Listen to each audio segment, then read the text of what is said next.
নিৰ্বাচন পালেহি মিয়া মিয়া হৈছে ৰাজনীতি আজমলো আহি ওলাইছেহি গাখীৰতে মোহৰ খুঁটি উচ্ছেদ চলি আছিল জাতি ৰক্ষাৰ বাবে এয়া অন্যতম ফলপ্ৰসূ পদক্ষেপ বুলি ৰাজ্যবাসীক আশ্বস্ত কৰাৰ চেষ্টা কৰিছে মুখ্যমন্ত্ৰী তথা বিজেপিয়ে ৰাইজ আশ্বস্তও হৈছে কাৰণ মুখ্যমন্ত্ৰীয়ে কৈছে বিজেপি নাথাকিলে মিয়াই অসমখন খাই পেলাব হাতীগাঁৱত ৰৈয়ে আছে হেনো খাই পেলাব হাতীগাঁৱত ৰখিয়ে আছে অসমত যদি বিজেপি চৰকাৰ নাহে একেবাৰে ধুহি খহি লৈ যাব ৰখি আছে এই ভয় সোমাই যোৱাৰ পাছত ৰাজনীতি সহজ হৈ যায় আতৰ হৈ যায় ছাবিছক চেৰাই যোৱা পথৰ কাইট সেয়ে পুনৰ নেতাৰ মুখত মিয়া মিয়া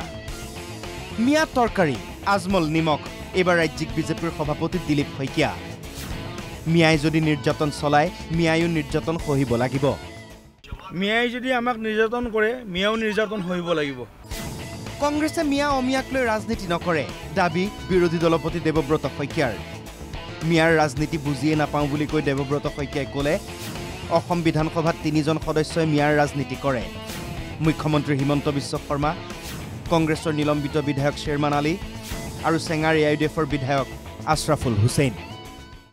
প্ৰকৃততে আমি যেটো ৰাজনীতি কৰিম মিয়া অমিয়ালৈ ৰাজনীতি নকৰোঁ কংগ্ৰেছ দলে সকলো অঞ্চলৰে ৰাইজৰ সেৱাৰ বাবে ৰাজনীতি কৰে কিন্তু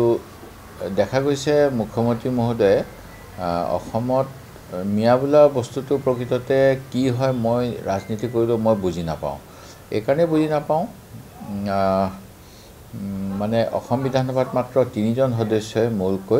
মূলতঃ মিয়াৰ ৰাজনীতি কৰি থাকে সেয়া হ'ল মুখ্যমন্ত্ৰী হিমন্ত বিশ্ব শৰ্মা আমাৰ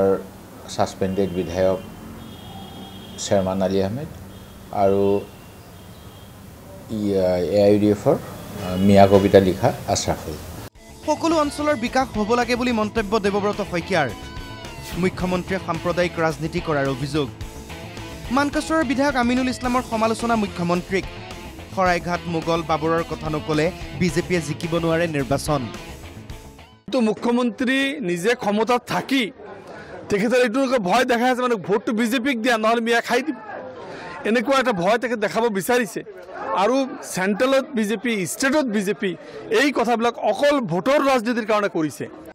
মিয়াক শান্তি নিদিওঁ বুলি মুখ্যমন্ত্ৰীয়ে কৰা মন্তব্যৰ প্ৰতিক্ৰিয়া বদৰুদ্দিন আজমলৰ মিয়াক আপুনি অশান্তিত ৰাখক আপোনাক ওপৰলৈ শান্তিত ৰাখক দোৱা কৰিম আমাৰ চবৰ ওপৰত এজন আছে যাক মুছলমানে আল্লাহ কয় হিন্দুৱে ভগৱান কয়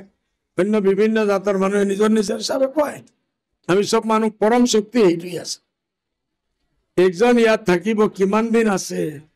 কিমান দিন থাকিব দিল্লীত বহুত উতল পুতল আৰম্ভ হৈ আছে আমিও খবৰ পাই আছো কিমান দিন আপুনি আছে ঠিক আছে অশান্তিত মুছলমানক ৰাখক মিয়াক ৰাখক আমি দেখোঁ যে ওপৰলৈ আপোনাক কিমান শান্তি ৰাখে ওপৰলৈ নিয়া এটা আছে না মিয়া মুঠতে এতিয়া চৰ্চিত বিষয় অসমৰ ৰাইজে এই ৰাজনীতি বুজিব লাগিব মানে যুঁজখন আচলতে কি হ'বলৈ গৈ আছে মুখ্যমন্ত্ৰীয়ে মিয়াক শান্তিত থাকিবলৈ নিদিয়ে ইপিনে মিয়াৰ ত্ৰাণকৰ্তা হৈ ওলাইছে বদৰুদ্দিন আজমল